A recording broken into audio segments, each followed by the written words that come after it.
Guys, we found an ibis with a birth defect here at Epcot today. I'm gonna call him Jimmy. Jimmy preys on the weak of hearts and takes their food and their money while he's limping around Epcot. Look, somebody gave him water.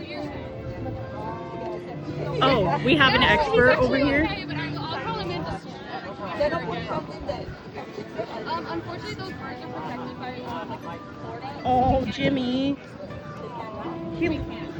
It looks so sad. So I can call it in but he has lived here for 2 years. He's lived here for 2 years. Oh, Jimmy. Preying on people's sympathy since, what, 2004? Yeah, no, you're good. 2003? Oh my god, there's a crowd of them over there. Oh, they're attacking this child. Yeah, why are we feeding the wildlife? Thank you. All right. Child's gonna get attacked by ibis. It's fine. And then there's Jimmy. Poor Jimmy. Bye, Jimmy. Bye, Jimmy.